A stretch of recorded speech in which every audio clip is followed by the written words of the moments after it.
Coxey's Army, A Petition in Boots, the Commonwealers of 1894, and their March on Washington. The nation held its breath. It was May 1st, 1894. A day etched in the annals of American history. Not for triumph or celebration, but for the raw, desperate cry of a nation in travail. The air crackled with tension as a motley army, led by the enigmatic Jacob Coxey, converged upon the marble majesty of the capital. They came from the shadows of despair, these men gaunt and weary, their clothes frayed at the edges like their hopes. They were the forgotten, the castaways of an industrial age that had promised prosperity, but delivered only poverty. And now, with a fierce determination born of desperation, they marched. Grips the land, empty hands and sorrow tell. 1894, a dire year, silver panic crushes hope. Factories closed and fields forgotten, crisis woe. Providing the backdrop for all these events was the massive economic shock that became known as the Silver Panic.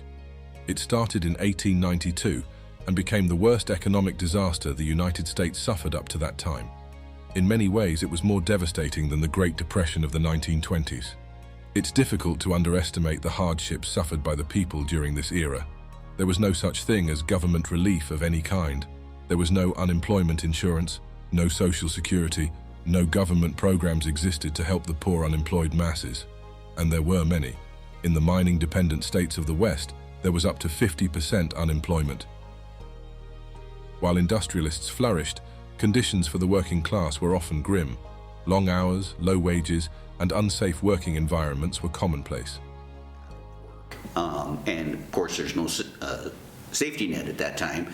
There's no such thing as unemployment or anything like that unless you're actually working at a job and getting a weekly wage. You relied on the charity of the friends in church to get by.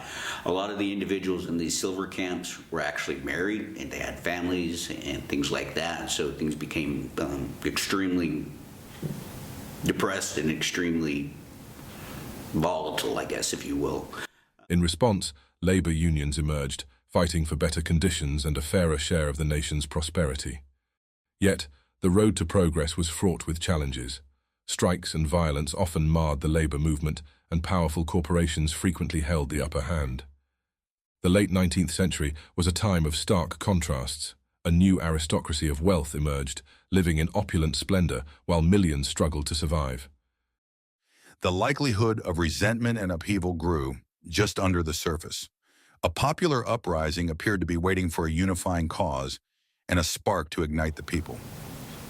Populism fit together with Coxey, which fit together with labor, is wrapped around the silver issue.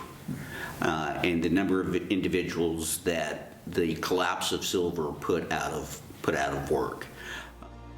So over the winter of 1893, Coxey and Carl Brown plotted a campaign for the spring. They would call for a massive march on Washington, D.C., with the goal of gathering hundreds of thousands of unemployed laborers from every corner of the nation to convince the powers that be to pass the Good Roads Bill. But the story of Coxey's army, the so-called Commonwealers, and the hundreds of thousands of marches and protests he ignited and motivated are an often overlooked but critical chapter in the story of the United States. Part of the reason I think that the Coxey movement isn't common knowledge is it's viewed as more of a far left type of event. And anything far left, of course, smacks of socialism, smacks of communism, and those are terms that are still used today and still used to frighten, to scare, to warn about, these influences and so forth, outside influences on American people and the American way of life and that type of thing.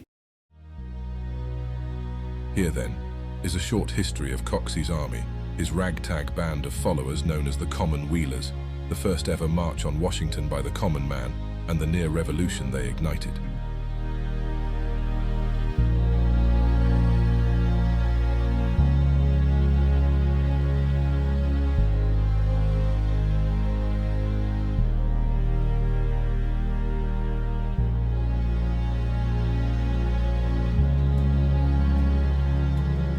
Unemployment grips the land, empty hands and sorrow tell. We're striking out to find a way to break this heavy spell. In ragged coats and worn out boots, we tread the path unknown, with dreams of lifting up the downtrodden, fixing what's